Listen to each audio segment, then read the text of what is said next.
basically is calling the police, and the other half is being abused by the police. The police are not the solution to our problem. The solution to our problem is not stop and frisk. The solution to our problem is us as a community beginning to organize ourselves to deal with these problems. You understand? That's the solution. If we form a block association in every block in Harlem, from 110th to 155th Street, man, of Central Harlem, and we form a block association in every block, and we tell them kids, man, listen, whatever you're doing, you can't do that here. Not in this block. And they go to the next block, and they tell them the same thing. Listen, we ain't telling you what you can or can't do, but you can't do it here. And if we organize the whole community, then we have solved the problem. Right? We have solved the problem. The problem, we are the leadership and the solution to the problem that we want. Right? We don't need NYPD. You understand? We don't need them coming through there. We don't need to be calling them. Because if we have block associations, then we have leaders in our blocks that can deal with the situations. So we don't have to have them. Every church, we got a church in every block in Harlem.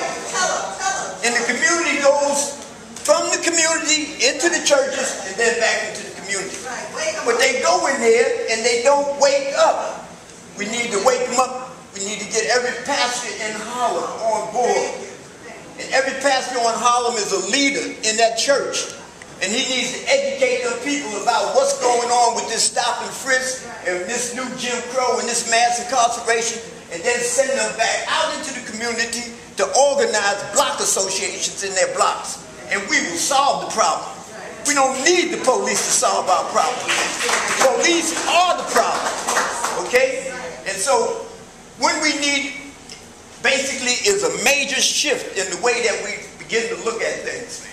Because a lot of us have drank the Kool-Aid. We have fallen asleep. Right?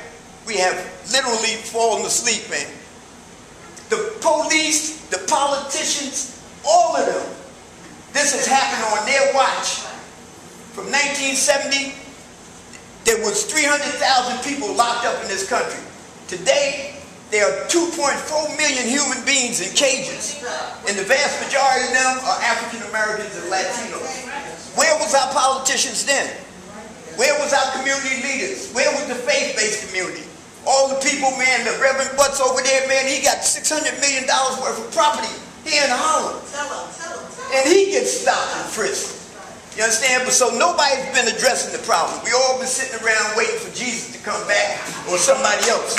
You understand? That's not going to happen.